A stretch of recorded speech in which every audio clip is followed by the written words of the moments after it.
નમસ્કાર મિત્રો, આપ સૌનું સ્વાગત છે અમારી યુટ્યુબ ચેનલ પર। મિત્રો, આજે આપણે મહાભારતના એક એવા પાત્ર જે મહામંત્રી હતા એટલે કે વિદુરજી, જે મહાભારત અનુસાર ધર્મરાજ હતા, તેથી તે મહાન જ્ઞાની હતા અને એવી કેટલીક સમસ્યાઓનું સમાધાન વિદુર નીતિમાં જણાવેલું છે। તો આજે આપણે એવી કેટલીક વિદુર નીતિમાં જણાવેલી માહિતી મેળવીશું। વિદુર નીતિમાં જાણશું જે આપણા જીવનની દરેક સમસ્યાનું સમાધાન કરી શકે છે અને એવી કેટલી બાબતો વિદુર નીતિમાં જણાવવામાં આવી છે જેનાથી જીવનમાં બનતી અનેક ઘટનાઓનું સમાધાન પણ જણાવેલું છે। તેથી મિત્રો, વિડીયોને અંત સુધી જોતા રહો અને વિડીયો પસંદ આવે તો વિડીયોને લાઈક કરી ચેનલને સબસ્ક્રાઇબ કરવાનું ભૂલતા નહીં। તો મિત્રો, ચાલો આપણે વિડીયો શરૂ કરીએ।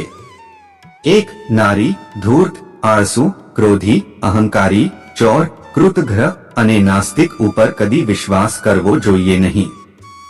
2. ક્રોધને શાંતિથી, દુષ્ટને સારા આચરણથી, કંજૂસને દાનથી અને અસત્યને સત્યથી પરાજિત કરી શકાય છે। 3. લક્ષ્મીની પ્રકૃતિ વિચિત્ર છે।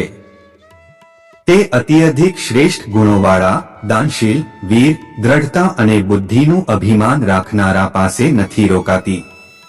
4. આ સંસારમાં કૃષ્ણ બુદ્ધિવાળા હંમેશા નમ્ર તથા લજ્જાશીલ લોકોને દબાવે છે અને તેમનું અપમાન કરતા રહે છે, એટલા માટે અતિ વધારે નમ્ર બનવું પણ ઉચિત નથી।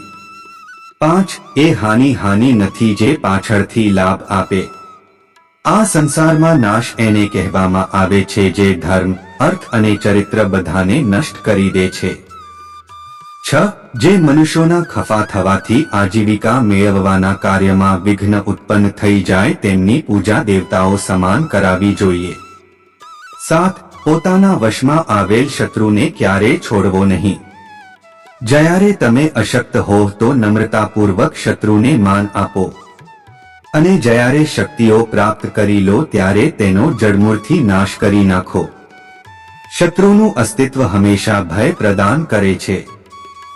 8. નારી, રાજા, સર્પ, સ્વામી, સ્વાધ્યાય, શત્રુ, ભોગ અને આયુષ્યનો વિશ્વાસ બુદ્ધિમાન મનુષ્ય કદી કરતો નથી। 9. હિદ્રયુક્ત ચરિત્રને અધર્મ, અન્યાય તથા તેના વડે પ્રાપ્ત કરેલ ધનથી છુપાવવાની ચેષ્ટા વ્યર્થ છે, કારણ કે એનાથી તો એ વધારે ફેલાય છે। 10.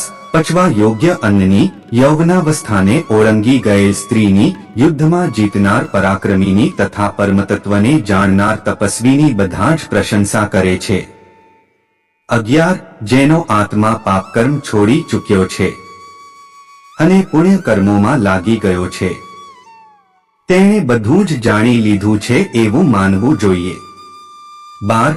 લોકો ધર્મ અને નીતિને જાણવા માંગે છે પરંતુ તેઓ પોતાના કર્મો સુધારતા નથી। એવા લોકોનું જાણવું ન જાણવું એક સમાન હોય છે। જે પોતાને પાપકર્મોથી દૂર કરી પુણ્યકર્મોમાં લીન કરી દે છે તે જ બધા ધર્મો તેમજ નીતિને જાણે છે એવું સમજવું જોઈએ। 13. જે કર્મને કરવાથી કોઈને હાનિ પહોંચતી હોય, જેના કરવાથી અહંકાર, પ્રમાદ, શુદ્ધતા, શંકા, ભય અને રોગ ઉત્પન્ન થતા હોય તે પાપ છે।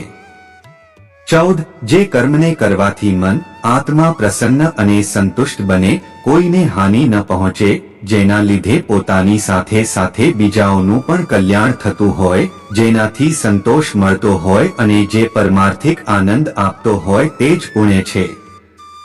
15. જે ક્રોધ નથી કરતો, માટી, પથ્થર તથા સુવર્ણને એક સમાન ગણે છે, જે શોક નથી કરતો, જે મોહ, સ્નેહ, એન વેર રહિત છે, જેની ઉપર નિંદા કે પ્રસન્નતા સમાન પ્રભાવ નાખે છે, જે પ્રિય અને અપ્રિય બંનેનો ત્યાગ કરનારો છે, એવો પુરુષ જ વાસ્તવિક સંન્યાસી છે, તેને જ પુણ્યાત્મા માનવો જોઈએ। 16. જંગલી અન્ન, કંદમૂળ, શાક અને ઇંગુડી જેવા ફળોથી નિર્વાહ કરનારો એ પુરુષ પણ પુણ્યાત્મા છે।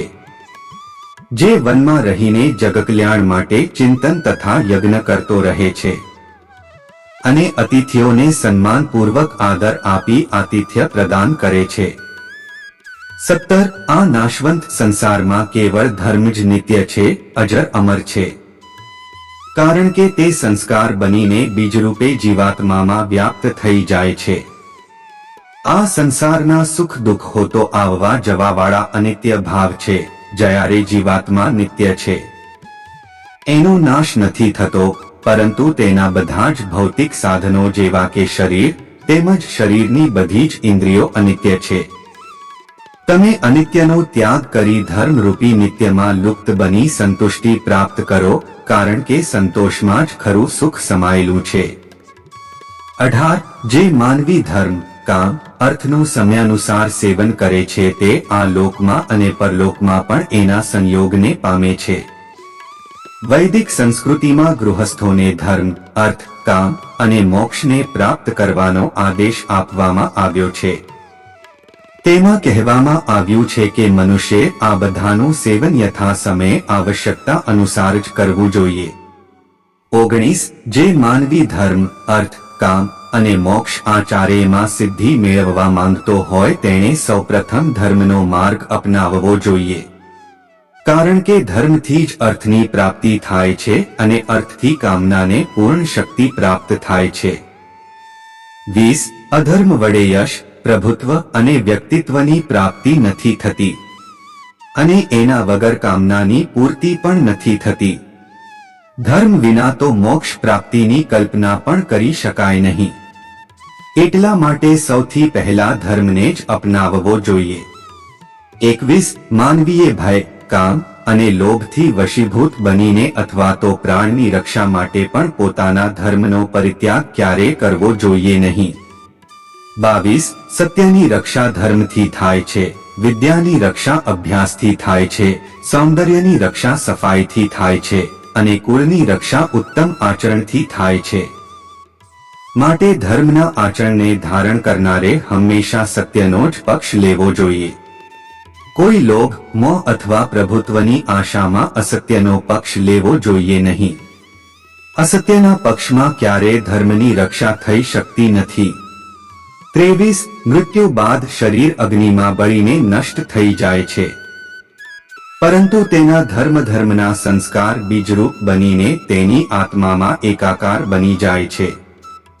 આ જ સંસ્કાર સ્વર્ગમાં અથવા મૃત્યુલોકના બીજા જન્મમાં અંકુરે છે અને માનવી એના અનુરૂપ જ ફળ ભોગવે છે.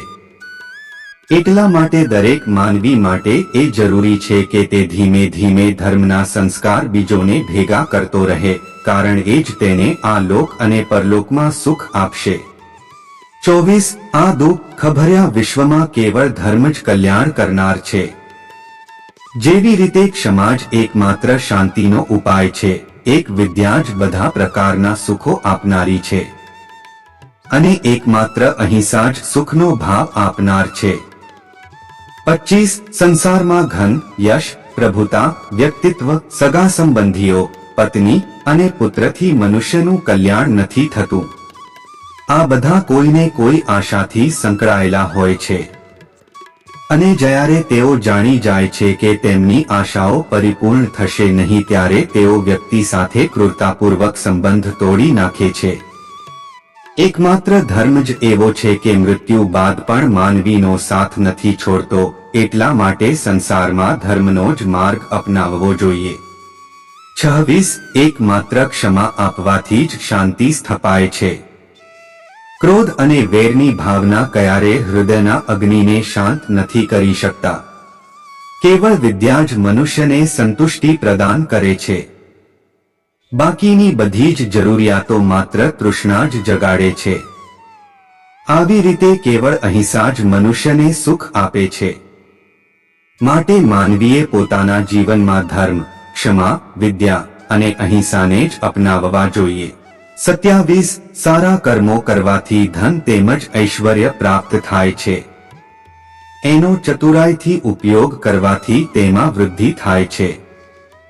ઉચિત સમયે કાર્ય કરતા રહેવાથી તેની જડો મજબૂત બને છે અને સંયમથી સ્થિર રહે છે. 28. કોઈ કાર્ય કરવાથી મને શો લાભ મળશે અથવા ન કરવાથી મને શું નુકસાન થશે, આ બધું સમજી વિચારીને જ માનવીએ પોતાના કાર્યનો નિર્ણય કરવો જોઈએ.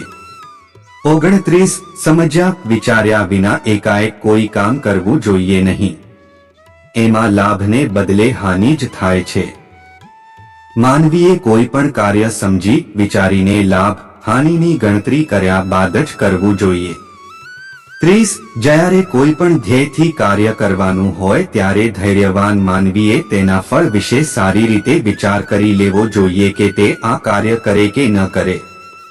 તો મિત્રો, તમને આ વિડિયો કેવો લાગ્યો કોમેન્ટ કરી જરૂર જણાવજો અને વિડિયો પસંદ આવ્યો હોય તો વિડિયોને લાઈક કરી ચેનલને સબસ્ક્રાઇબ કરવાનું ભૂલતા નહીં. જય શ્રી કૃષ્ણ.